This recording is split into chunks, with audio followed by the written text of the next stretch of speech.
ಚಂದನ್ ಶೆಟ್ಟಿ ಹಾಗೂ ನಿವೇದಿತಾ ಗೌಡ ಡಿವೋರ್ಸ್ ಬೆನ್ನಲ್ಲೇ ಹಲವಾರು ವಿಚಾರಗಳು ಚರ್ಚೆಯಾಗುತ್ತಿವೆ.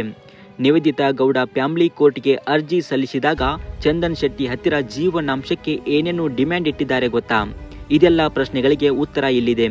ಹೌದು, 2020 ಫೆಬ್ರವರಿ 26ನೇ ತಾರೀಕಿನಂದು ಮದುವೆಯಾಗಿದ್ದ ಚಂದನ್ ನಿವೇದಿತಾ ಗೌಡ ಬಿಗ್ ಬಾಸ್ ಕನ್ನಡ ಶೋನಲ್ಲಿ ಪರಿಚಯವಾಗಿ ಮದುವೆಯಾಗಿದ್ದರು.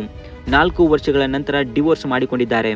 ಈ ವಿಷಯ ಕೇಳುತ್ತಿದ್ದಂತೆ ಚಂದನ್ ಹಾಗೂ ನಿವೇದಿತಾ ಅಭಿಮಾನಿಗಳಿಗೆ ಶಾಕ್ ಆಗಿದೆ. ಸದ್ಯ ಕೇವಲ ಒಂದೇ ಒಂದು ದಿನದಲ್ಲಿ ಈ ಜೋಡಿ ಪರಸ್ಪರ ಒಪ್ಪಂದದ ಮೇರೆಗೆ ಫ್ಯಾಮಿಲಿ ಕೋರ್ಟ್ನಲ್ಲಿ ಡಿವೋರ್ಸ್ ಪಡೆದುಕೊಂಡಿದ್ದಾರೆ. ಡಿವೋರ್ಸ್ ಪಡೆಯುವ ಯೋಚನೆ ಕಳೆದ 6 ತಿಂಗಳಿನಿಂದ ಈ ಜೋಡಿಯ ಮನಸ್ಸಿನಲ್ಲಿತ್ತು. ಆದರೂ ಕೂಡ ಅದನ್ನು ಎಲ್ಲಿ ತೋರಿಸದೆ ಇಬ್ಬರು ಒಟ್ಟೊಟ್ಟಿಗೆ ಹಲವಾರು ಕಾರ್ಯಕ್ರಮಗಳಿಗೆ ಭಾಗಿಯಾಗಿದ್ದರು.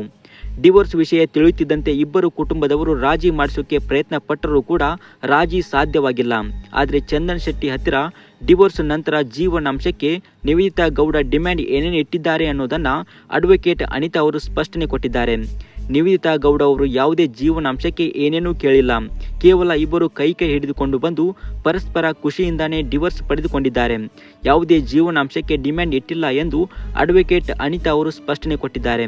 ಕೇವಲ ಇಬ್ಬರ ಮಧ್ಯೆ ಹೊಂದಾಣಿಕೆ ಇಲ್ಲದ ಕಾರಣ ಇಬ್ಬರು ಡಿವೋರ್ಸ್ ಪಡೆದುಕೊಂಡಿದ್ದಾರೆ ಎಂದು ಚಂದನ್ ಹಾಗೂ ನಿವೇದಿತಾ ಗೌಡಗೆ ಡಿವೋರ್ಸ್ ಕೊಡಿಸಿದಂತ ಅಡ್ವೊಕೇಟ್ ಅನಿತಾ ಅವರು ತಿಳಿಸಿದ್ದಾರೆ. ನಿವೇದಿತಾ ಗೌಡ ಅವರು ಯಾವುದೇ ಡಿಮ್ಯಾಂಡ್ ಇಟ್ಟಿಲ್ಲದ ಬಗ್ಗೆ ನಿಮ್ಮ ಅನಿಸಿಕೆ ಅಭಿಪ್ರಾಯವನ್ನು ತಪ್ಪದೆ ಕಮೆಂಟ್ ರೂಪದಲ್ಲಿ ತಿಳಿಸಿ.